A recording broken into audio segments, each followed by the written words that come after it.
OK. Alors, petite capsule là, encore sur les fractions. Donc, je vais faire un petit problème avec toi. Donc, voici mon problème. J'ai 60 élèves. Moi, je te dis que le quart des élèves aiment le soccer. Le tiers aime le basket. Le 7/20e aime la corde à danser. Et le reste aime le ballon poire. Moi, je veux savoir, ça va m'en faire combien par catégorie. Là, des fois, tu vas voir le quart, on va l'écrire comme ça ici. Quart ou tiers, ça se peut qu'on l'écrive comme ça. C'est la même fraction. Deux façons de procéder. Première option, je dessine tous mes jetons. Donc, j'en ai dessiné ici déjà pour accélérer le processus 60. Et là, ben, je les répartis un par un. Donc, ici, à chaque fois que j'en mets un, je peux aller faire une ligne dedans. Donc, je veux des quarts. Et là, j'y vais. Donc là, par exemple, 1, 2, 3, 4, 5, 6, 7, 8. Donc, et là, j'y vais ainsi de suite jusqu'à temps que je les ai tous répartis. Donc, moi, je l'ai déjà fait. Ici, ça va m'en donner 15. Dans chaque paquet, je vais en avoir 15. Super! Et là, vu que c'est le quart, donc je prends un paquet. Donc, ici, je pourrais venir le mettre. Ça m'en fait 15. On y va avec le tiers. Le tiers, qu'est-ce que ça veut dire, le tiers? Ça veut dire que je vais faire 3 paquets. Donc, je reviens avec mes 60 jetons. Je recommence au complet. Et là, je dois les répartir dans 3 paquets. Lorsque je fais ceci, je vais obtenir 20 jetons dans chacun des paquets. Super! Donc, quand j'ai séparé 60 en 3 paquets, donc séparer 60 en 3 paquets, ça me donne 20 jetons. Moi, je veux un tiers. Donc, ça veut dire que je cherche un seul paquet. Donc, ça m'en fait 20. OK.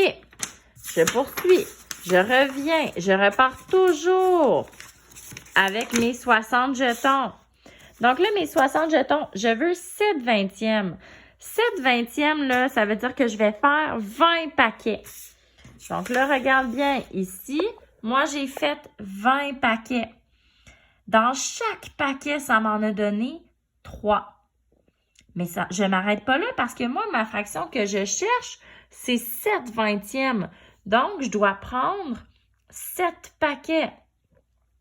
Je l'ai encerclé ici. 7 paquets de 3, ça me donne 21. Donc, pour la corde à danser, j'en ai 21.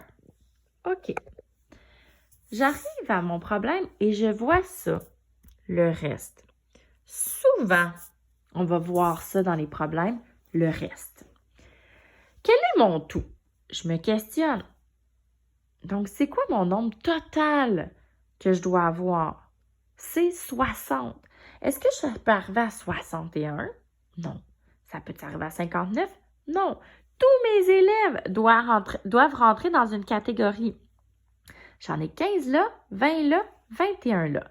Donc, comment je vais faire pour trouver le reste? Bien, en fait, je vais commencer par trouver combien il y en a que je connais.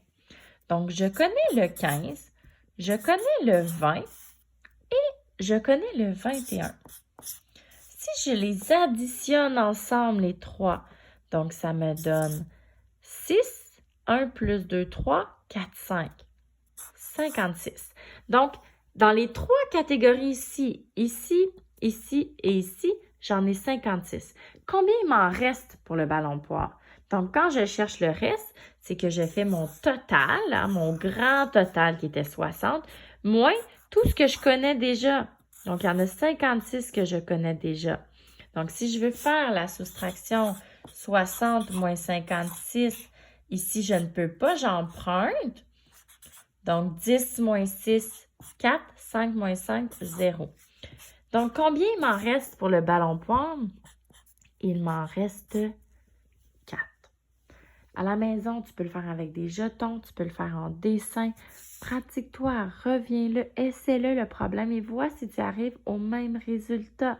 Donc, je peux t'en donner un autre petit problème et tu peux l'essayer, toi, de ton côté à la maison. Regarde bien. Donc, on va dire que j'ai 48 élèves. J'ai un quart des élèves qui aiment les fleurs. J'ai 1/12 des élèves qui aiment les arbres. J'ai 6/24 des élèves qui aiment les fleurs, qui aiment les arbres, qui aiment... Qu'est-ce qu'on pourrait dire? Je ne suis pas très inspirée. Donc, qui aiment les fleurs, qui aiment les arbres, qui aiment l'eau. Et le reste, qui aime